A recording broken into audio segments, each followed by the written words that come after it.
All right, so Coach, a wild game last night, the first of this trip here, and if I told you a month ago you were going to get 65 points from your bench, you would have found that impossible, I'm sure. Yeah, I mean, no question. It was the bench came in and did a great job. Bojan, I mean, he is on fire. Every time he shoots, you think that ball is definitely going in. When he misses, you're shocked. Right. He missed 2 shots in a row last night. We were down 7. Got the offensive rebound, missed the shot, and I couldn't believe it. I mean, I was like, "What's going on?" He's in a slump. But it's Jan played well. Jason, I'm proud of the way he's handled.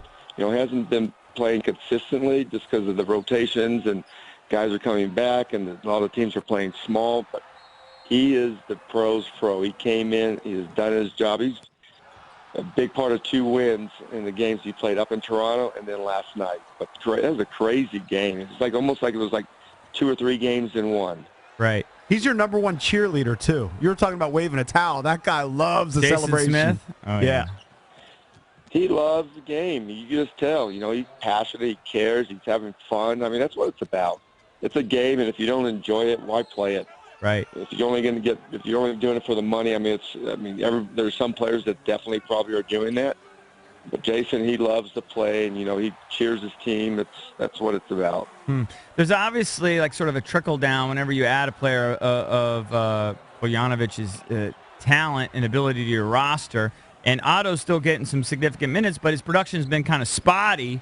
I'm getting worried about that. Is that what is that? Is that because Bogdanovich is getting a lot of his looks or getting a lot of his minutes? Is it a lack of confidence? Is it just the normal ebb and flow of a season? What do you attribute it to? I think it's the normal ebb and flow of the season. There's going to be times where he's been on. I mean, he has been on a streak pretty much all season, shooting the best in the league from the 3. And, sooner or later you're going to have a stretch of games where you're not going to shoot the ball well. And he hasn't shot the ball well since the All-Star break.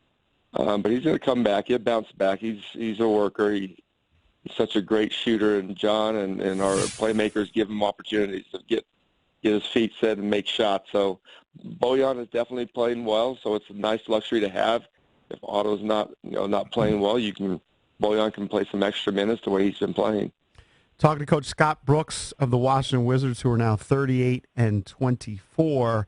I'm wondering, as a coach, do you pay much attention, if at all, to the plus-minus column? Because Jan Mahimi was plus 38 last night.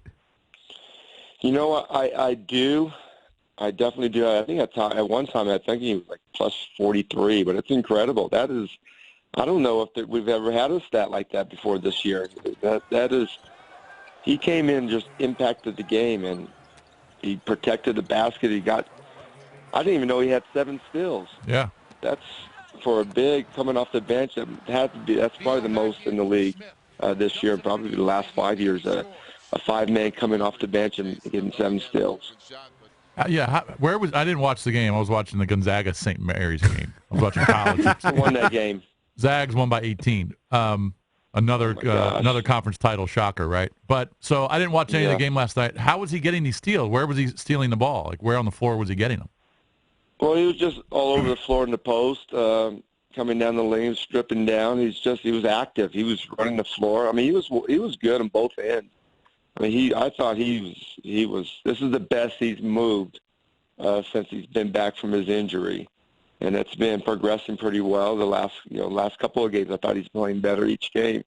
You don't anticipate him to have these type of games every night, but the energy, the activity, that's going to help us.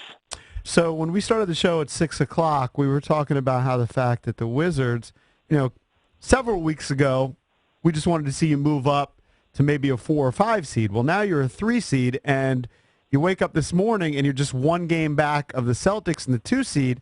And you're not that far behind the Cleveland Cavaliers, I believe 4 games back at the 1 seed. Expectations are out of control now, right? Well, I'm just wondering. That's what we told them. What do you target? You're not happy if we just make the playoffs, right? Oh, Wizards fans are always happy when they make the playoffs. Oh, Coach Brooks, Trust me. What do you target, Coach Brooks? What do you look at? You know what? I tell the guys we just got to come in and play the best we can play and keep playing well. Knock on wood, we stay healthy. and wherever it takes us, we live with it. You know, and then we play the whoever we have to match up with the first round. We lock into every game. Obviously, we want the best seed as possible. We're tied with Boston in the loss column. You know, Cleveland's right there. But our schedule definitely is still tough. The March has been a part of our season we always looked at. You know, we have to take care of business before we get to March, and then we got to start playing very good basketball because the schedule is not easy coming this month.